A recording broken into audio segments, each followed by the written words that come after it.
স্বরূপনগরের তেঁতুলিয়া খালধার সংলগ্ন এলাকায় দুই শিশুসহ আত্মঘাতী বৌমা, অভিযোগের ভিত্তিতে গ্রেপ্তার শাশুড়ি। গত 19শে মে দুপুর নাগাদ উত্তর চব্বিশ পরগনা জেলার বসিরহাট মহকুমার স্বরূপনগর থানার তেঁতুলিয়া খালদা সংলগ্ন এলাকায় পারিবারিক বিবাদের জেরে দুই শিশু সন্তানকে শ্বাসরোধ করে আত্মঘাতী হল মা। খবর জানাজানি হতেই ঘটনাস্থলে আসে স্বরূপনগর থানার পুলিশ, উদ্ধার করে ওই মৃতদেহ। ঘটনা তদন্তে আটক করে স্বামী শম্ভু বিশ্বাসকে। এই মৃত্যুকে কেন্দ্র করে এলাকায় চাঞ্চল্য ছড়ায়।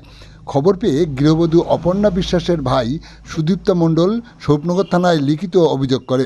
অভিযোগের ভিত্তিতে শম্ভু বিশ্বাসকে গ্রেপ্তার করে আদালতের নির্দেশে 4 দিনে পুলিশি হেফাজতে নেয়। পুলিশ তদন্ত শুরু করে।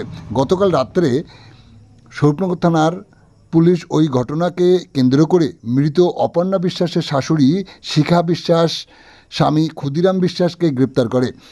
বুধবার সকালে পরবর্তী আইনি পদক্ষেপ গ্রহণ করার জন্য বসিরহাট মহকুমা আদালতে পাঠায়। ওই ঘটনা তদন্তের স্বার্থে আদালতের নির্দেশে 5 দিনের পুলিশি হেফাজত নিল স্বরূপনগর থানার পুলিশ। আপনারা দেখছেন সেই বিশেষ মুহূর্তের ধারণকৃত ভিডিও চিত্র নিউজ আজকের স্বরূপনগরের ক্যামেরায়। আমাদের সাথে থাকুন আর পরবর্তী আপডেট পেতে চ্যানেলটি সাবস্ক্রাইব করে পাশে থাকুন।